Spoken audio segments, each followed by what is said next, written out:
حضور علیہ السلام نو عروج عطا فرمایا اور قاب قوسین او ادنا تے قرب وچ بلا کے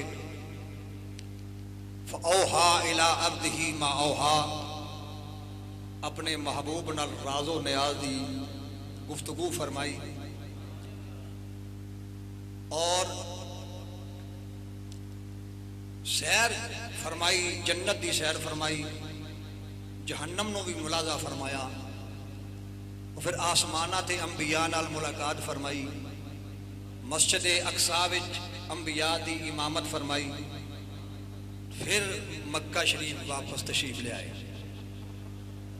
تو حضور نبی کریم صلی اللہ علیہ وآلہ وسلم رات دے کچھ حصے دے اندر یہ سارا پروسیجر جڑا ہے، یہ ساری سیر مکمل فرمائی مختصر وقت دے اندر۔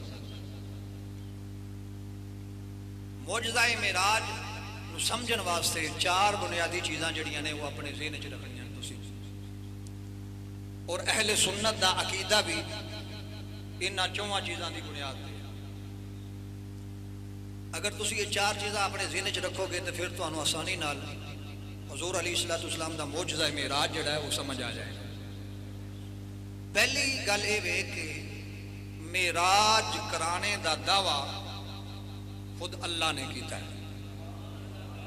کنے کیتا ہے؟ اللہ نے۔ کہ جڑی سیر کرائی ہے اللہ نے کرائی ہے۔ سبحان الذی اسری بعبدہ، کہ پاک وہ ذات جس نے رات دے تھوڑے جے حصے دے اندر اپنے بندہ خاص سیر کرائی۔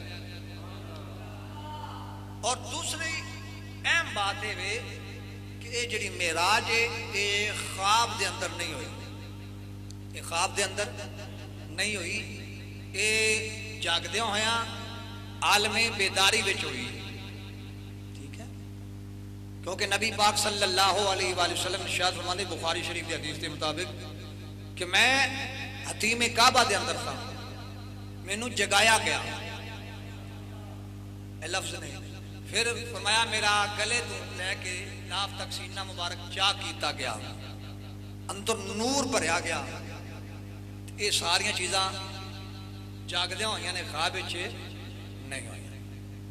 اور تیسری اہم گل کہ یہ معراج جڑی ہے نبی پاک صلی اللہ علیہ وآلہ وسلم دی صرف روح نہیں ہوئی، بلکہ آپ دے روح اور جسم، یعنی کہ حضور نبی کریم صلی اللہ علیہ وسلم بذات خود حضور دی ذات جڑی ہے مکمل جسم سمیت اللہ نے آپ نے معراج کرائی ہے۔